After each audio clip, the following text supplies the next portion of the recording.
Have you ever seen this really cool, independently developed computer video game? Sorry, it's new to me, as in, I literally live in your basement. Remember that box that you just put down there, with all your stuff in it from your childhood?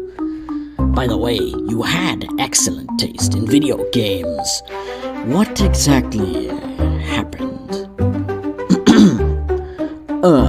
It's called Five Nights at Freddy's, otherwise shortened by fans in the form of something called FNAF. It's an acronym. Anyway, I can't beat it, but it's pretty good. You really feel uneasy sitting in that chair. The sound design is top tier, a little overstimulating at times, but the attention to detail is nice, and the monster design is so good.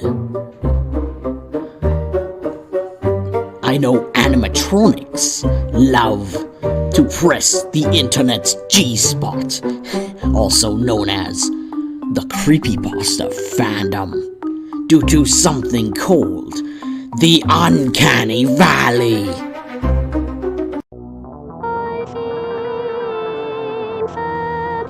As do I, about FNAF's unbelievably tense atmosphere. If you watched my last video where I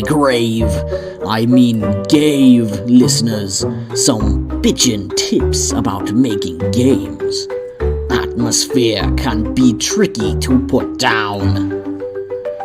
In the beginning, you experience something along the lines of sheer, "Wait, they're coming after me, what do I do?" energy.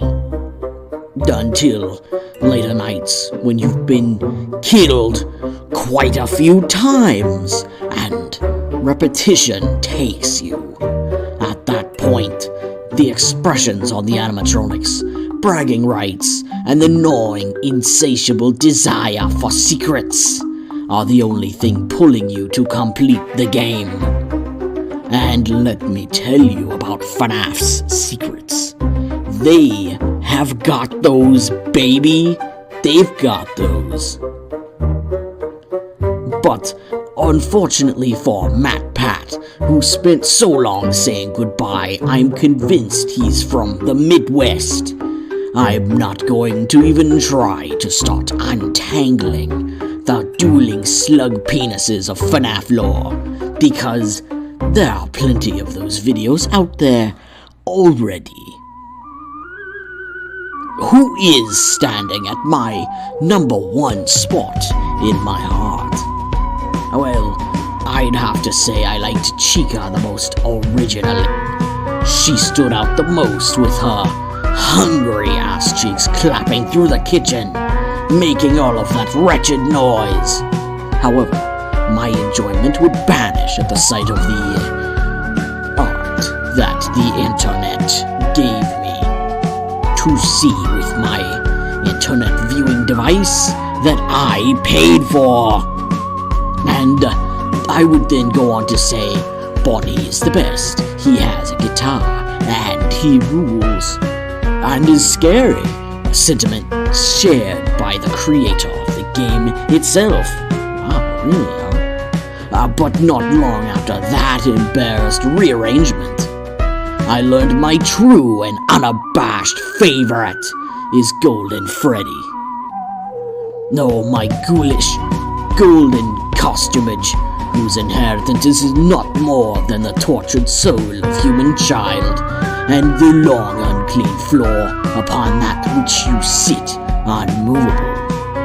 He's the delightful little splash of real psychological horror, along with the description of your in-game demise, which, by the way, is at the hands of ghost children puppeteering something so heavy it could crush you by weight, let alone what those machines are able to do to your little fleshy vessel.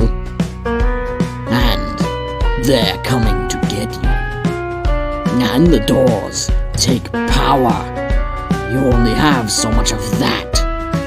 But you don't know where your killers even are without the cameras. And those take power too. Oh, and one can run right in and get you at any time. Speaking of which, I have to admit how cool Foxy is with his hanging jaw and hook hand. I don't know why I don't like him more. If he had a guitar, he'd be the coolest. Well, and probably have the most tags. Well, that's it for me, Scrinklies and Skrunklies. Join me next time when I've got more.